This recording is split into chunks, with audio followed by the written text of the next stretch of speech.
오늘은 여행에 대해서 한번 얘기를 해보고 싶어요. 제가 여행을 왔거든요. 호캉스나 사실 뭐 본인이 그런 거에 대한 욕구가 크시다 하시는 분은 그걸 먼저 풀어주실 만큼 다녀오시는 게 맞기는 하고요.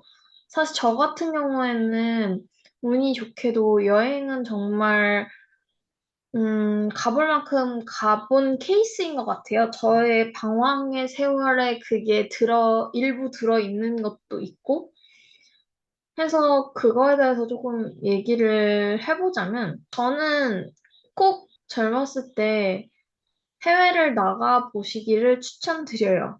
그거는 뭐랄까, 돈을 모아서라도 꼭 가시기를 추천드려요. 왜냐면은 많이 그건 또 들어봤을 소리이긴 한데 요즘 약간 여행은 좀 소모적이다라는 또 얘기를 하시는 분들도 계셔서 그렇지만 절대로 해외에 나가지 않는 이상 우리가 정말 우물한 개구리라는 그 사실을 납득하기가 좀 힘들어요. 그래서 한 번은 꼭 나가시길 가보지 않으신 분들은 돈을 꼭 모아서 가보시기를 추천드려요. 이건 인생에 있어서 전 중요하다고 생각하거든요. 우리가 살 인생이 이제는 100세 시대라는데 여기에서만 머물러서 생각을 한다는 자체가 굉장히 사고가 편향되고 좁을 수밖에 없어요. 근데 우리가 이제 많이 유튜브 같은 게 발달해서 해외 친구들의 사고를 읽을 수 있다고 할지언정 그게 그만큼 와닿지가 않아요. 그냥 영상을 통해서 보는 거는 그냥 문화 차이. 쟤네는 저렇구나. 다르네. 이 정도는 오는데 실제로 그 공기를 맡아봐야 돼요. 어떤 분위기이고 어떤 게 다르다라는 내가 우물한 개구리라는 걸 느꼈거든요. 그러니까 사람마다 느낀 건 다를 거예요. 근데 저는 그랬고 왜냐면 이제 막 그런 여러 가지 장면들이 있어요. 일단 해외에는 되게 멋지게 늙어가는 할머니, 할아버지들이 약간 보인다? 약간 막 셀룰라이트 있는 막 이런 몸인데도 막 부부끼리 서로 오일을 해변가에서 막 이렇게 발라주고 있거나 막 그런 되게 사소하지만 우리한테는 자연스럽게 접할 수 없는 그런 장면들을 보면 저기는 우리랑 되게 마인드 자체가 다르다라는 거를 느껴봐야 돼요. 그게 꼭 많은 나라를 가야 돼라기보다 내가 오모랑 개구리라는 거를 느끼는 게 중요하기 때문에 저는 사실 후진국이나 개발도상국을 처음에는 갈 수 있어. 근데 한번 갔다 오고 나서 돈을 모아서 꼭 선진국을 가보셨으면 좋겠어요. 그게 마인드 같은 거가 다르다라는 걸 느끼는 게 중요하긴 하거든요. 우리나라가 되게 작잖아요. 근데 작다라는 거를 이성적으로만 인지하지, 그냥 그 수학적인 단어로 인지를 할 뿐이지 잘 와닿지가 않는단 말이에요.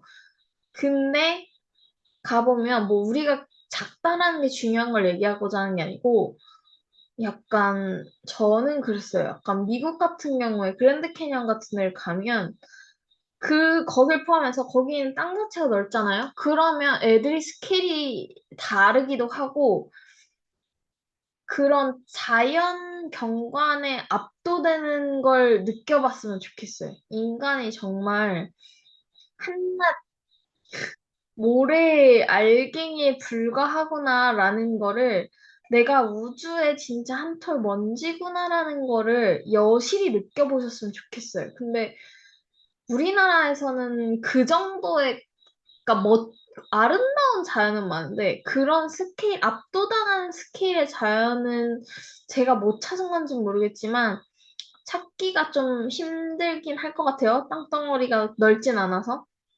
근데 이제 그런 큰 나라에 가면 막 해안가도 엄청 크고 그냥 벨리나 막 그런 데 가보면 약간 그런 거에 그러니까 그게 약간 전 신기하더라고요. 뭔가 우리나라는 그렇지 않은데 거기는 그런 땅덩이가 넓고 그런 큰 자연을 옆에 두고 사는 자체가 되게 다른 느낌이에요. 제가 서울 태생이라 그런지 모르겠는데 그런 거에서 되게 큰 차이를 전 좀 느끼긴 했거든요. 그래서 물론 개인마다 느끼는 게 달라요. 그래서 너무 말이 길어졌는데 그런 측면에서 저는 해외를 꼭 나가보시길 추천드리고 만약에 인스타용이나 관광지용으로 조금 많이 가셨던 분들은 그런 걸 좀 한번 내려놓으시고 하는 여행을 추천드리긴 해요. 저는 그냥 사실 원래도 사진보다는 그 순간을 즐기는 여행을 해왔던 사람인데, 사실 저는 그래서 간 횟수에 비해 여한이 없다라고 말을 하는 것 같아요. 계속 끊임없이 인증을 하기 위해 가는 여행 끝이 없다고 생각하거든요. 그리고 어떤 나의 그 이후에는 저는 국내 여행도 굉장히 좋다고 생각을 하고 사실 한번 그렇게 식견? 뭐 그런 거를 관점을 넓히고 나서는 더 이상 계속 가야 할 필요는 없어요. 기회 되면 가면 좋고 기회 되면 체류를 하면 좋겠지만 그게 사실 여건이 쉬운 건 아니고 그렇지만 한 두세 번의 경험 정도는 저는 필요하다고 생각하고, 그 이후에는, 이제 큰 그림을 어느 정도 그릴 줄은 알겠죠? 해외가 우리랑 확실히 다르다라는 그 관점에서 이제 더 나에 대해서 그러고 생각하기가 쉬워져요. 왜냐면은, 우리만 정의하고 있던 자아에서 또 조금 튀는 부분이 있어요. 오히려 약간 해외에 가면 내가 한국에서 하지 못했던 그런 행동들을 해볼 수 있기도 하거든요. 약간 미친년이 돼도 아무도 신경 쓰지 않고, 미친년이 돼도 괜찮고, 그 시선에서 자유로운 것도, 그거는 한국 분들이면 나가셔서 한 번씩 다 느껴보셨을 건데, 그걸 느끼고 나면 우리나라에서 그렇게 시선에 매몰되고 시선의 노예가 되었던 게 당연한 게 아니구나라는 걸 느끼고 나면 조금 더 내 그런 나다움과 삶의 방향성을 찾아가는 게 더 명확해지거나 수월해질 수가 있어요. 그래서 그런 것들을 한번 느끼고 오신 다음부터는 차근히 본인 스스로에 대해서 생각하는 작업은 여행지는 사실 저는 상관이 없다라고 생각해요. 음. 그렇지만 저는 그 이후엔 꼭 혼자 여행하시는 거를 일정 기간 추천드려요. 그거는 사람마다 다르겠지만 뭐 주기적으로 본인이 어느 때가 됐을 때 가도 좋고 연말이나 연초에 한 번씩 스스로를 돌아보고 조금 정리해보는 기간을 가지면 좋거든요. 그럴 때 정말 온전히 나랑 혼자 있는 여행이 되게 도움이 많이 돼요. 그리고 특히 혼녀에서 이것도 즉흥을 추천드리는데 어떤 정말 바람의 흐름을 따라간다라는 생각으로 한번 해보세요. 그러니까 저도 여자잖아요. 그냥 숙소랑 교통편만 예약을 하시고 가세요. 그리고 개인적으로는 이 여행에서는 자차는 추천하지 않습니다. 이게 차가 있으면 내비를 찍고 갈 수밖에 없기 때문에 더 오히려 한정적이어져요. 물리적으로는 자유로울지 몰라도 선택을 직관적으로 하기에 한계가 생기기 때문에 모르겠어요. 베테랑이신 운전자분들은 어쩐지 모르겠는데 저는 초보라 그렇습니다. 근데 이제 그래서 저는 좀 무난한 처음에는 부산이나 제주도나 교통편이 괜찮은 데로 가시길 추천을 드려요. 그러니까 어쨌든 대중교통을 이용을 충분히 할 수 있고 요런 데로 혹은 본인이 진짜 번아웃 온 곳에는 진짜 사람 없는 난 나가지 않아도 되니까 라는 마인드라면 아예 깡시골로 가셔도 저는 그건 되게 좋긴 좋거든요. 진짜 사람에 지치고 도시에 지쳤을 때는 그런 데 가는 게 오히려 정리가 되는데 내가 그 정도는 아니다 하는 경우에는 정말 그냥 계획 없이 가서 그때그때 배가 고플 때 먹고 지나가다가 보이는 곳에 들어가고 혹은 갑자기 저 길로 걸어보고 싶고 한번 해보세요. 왜냐면 이제는 무서울 게 없어. 내비도 발달을 했으니까 처음에는 낯선 길로 무조건 내 직감 가는 대로 가보고 나중에 집에 올 땐 내비 찍고 올 수 있잖아요. 무서울 게 없어요. 응. 그래서 그리고 이 크지도 않은 땅덩이 우리나라 얼마나 안전해요. 이런 데서 충분히 해보는 게 훨씬 좋아요. 그래서, 네. 저는 그런 식으로 하다 보면 그게 본인의 직관이랑 더 잘 연결이 되는 방법이거든요.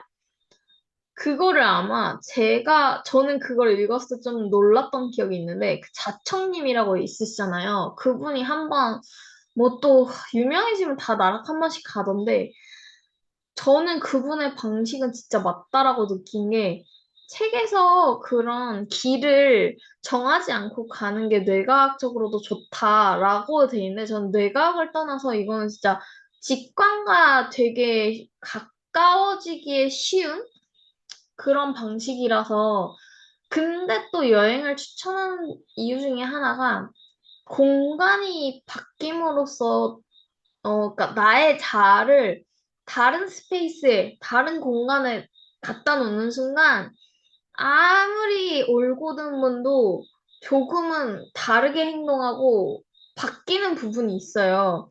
낯선 상황과 낯선 환경에서 또 다른 자아가 나올 때가 있고, 그게 더 허용이 돼요.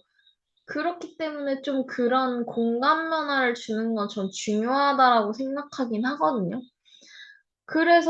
그리고 본인이 일상적으로 계속 함께 하던 곳에서는 사실 진짜 오히려 더 객관적으로 더 자기 자신에 대해서 솔직하게 바라보기가 조금 힘들어요. 특히 한국 사회에선. 그 시선들을 의식할 수밖에 없기 때문에 나의 자아를 남들이 정해준 대로 여태까지 있던 대로만 인지할 경우가 많은데 그렇지 않아요. 그 혹시 잘생긴 어떤 배우분의 부인께서 되게 유명한 예술가, 그분의 이름이 리키킴인가? 어쨌든 그런 뉴욕에서 막 유명했던 분이 계신데 그분의 유명해진 작품이 그거예요. 되게 다양한 장소에서의 자신을 사진으로 찍은 거야. 근데 보면 그 자아가 다 달라져 있어. 그러니까 그분도 그거를 표현하고 싶으셨던 거긴 하죠. 그분은 특히 이제 어, 그러니까 타지에 동양인으로서 자라셨으니까 더 정체성에 대한 생각을 많이 하시긴 하셨겠죠. 그러니까 그런 본인이 어디에 있느냐에 따라 정체성이 바뀌는 걸 의식하셨던 것 같아요. 근데 그거를 사진으로 표현을 한 거지. 근데 그 작업을 하는 거예요. 여행 또한. 네. 그래서 사실, 그러니까 아까도 말했듯이 여행이 거창한 게 아니라고 하는데 우리나라는 좀 그렇게 변화를 줘야 될 조금 이유가 있거든요. 친숙한 환경에서 남들이 바라는 자아대로만 좀 행동을 하게 되기 때문에 그 리키킹 같은 경우에 뭐 파티에 갔거나 뭐 어디 갔거나 그냥 어디에 사실 저는 이 작은 하나하나도 여행이라고 생각하긴 하거든요. 근데 사실 한국 사회에서는 뭐 친구를 만나고 직장 동료분을 만나고 물론 이 자아가 조금은 다르겠지만 그렇게 크게 다르기가 쉽지가 않아요, 일반적으로. 그래서 그런 경험 있으세요? 그러니까 막 내가 모임을 나가, 특히 대학생 때는 그게 더 많이 경험해 볼 수 있는데, 내가 어떤 모임에 나가느냐에 따라 되게 달라질 수 있다라는 가능성을 느낀 적도 있을 거고, 왜냐면 어떤 모임에 갔느냐에 따라 그 모임 구성원이 다르기 때문에 어떤 모임에서 내가 빛나기도 하고, 어떤 모임에서 내가 되게 쭈구랑 방탱이가 되기도 하고, 그런 것들을 느껴본 적 있으실 거예요. 근데 그런 거를 조금 더 말하자면 극대화시킨 게 여행이기도 한데, 근데 제가 혼녀를 추천드리는 건 이제 그런 모든 시선에서 좀 우리가 벗어날 볼 필요가 있긴 하거든요, 한국은. 그래서, 그래야 더 자유롭게 나의 진짜 자아를 좀 찾아볼 수 있어서 그런 거를 한번 말씀드려보고 싶었고, 이상. 갑자기 이상.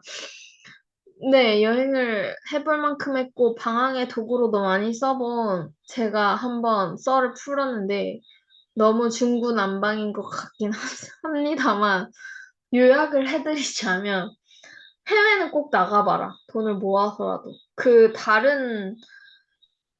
내가 우물안 개구리라는 걸 깨우쳐봐야 하고, 그리고 어떤 자연에서의 경외감을 꼭 느껴보셨으면 좋겠고, 그리고 아예 다른 문화권에 가면 그 시선에 대한 압박을 받지 않아도 되는 그걸 느껴보시면 그게 한국에서의 시선이 당연하지 않다라는 걸 느끼게 되거든요. 그래서 꼭 추천을 하고 그 이후에는 국내도 상관없고 어디도 상관없는데 혼녀를 추천드린다. 나의 직감대로 계획하지 않고 가보는 경험을 해야 내 직감을 살려서 더 나의 삶의 방향성과 맞게 잘 살아갈 수가 있다. 그게 그거예요. 유재석 님이 막 마음인가? 가슴에 소리를 들었다고 했나? 그러니까 유명한 사람들 그런 비슷한 말을 하잖아요. 그게 직관이거든요. 그걸 깨우는 작업을 하는 거예요. 그래서 그걸 추천드리고 혼혈을 가서 그게 혼녀가 참 여러 가지가 있어요. 혼자를 못 하시는 분들이 또 그걸 용기 내서 해보는 거에도 의의가 있고, 그 온전한 나로 있는, 그러니까 모든 시선에서 벗어나서, 그리고 내가, 그 혼자 있을수록 인식이 잘 되거든요. 나의 페르소나가 지금 그러니까 지금 뭐 착한 페르소나를 하던, 어떤 땐 나쁜 페르소나를 하던, 그거를 인지를 하는 거예요. 그래서 혼자 있어야 그런 걸 인지를 하거든요. 왜냐면 친구랑 가. 그러면 친구를 신경 쓰고 하느라고 내가 그걸 스스로 인지를 못해요. 그래서 그런 걸 추천드리고 시간이 없으셔도 꼭 연말 연초 같은 때 특별히 나를 위해서 꼭 연말 연초는 아니어도 돼요. 저는 그냥 비수기를 많이 찾아다니긴 했어요. 어쨌든 그런 걸 본인 상황에 맞춰서 한번 잘 활용해 보시길 추천드립니다. 네. 여행은 정말 저는 이제 할 만큼 했지만 많이 안 해보신 분들은 정말 추천드립니다. 감사합니다.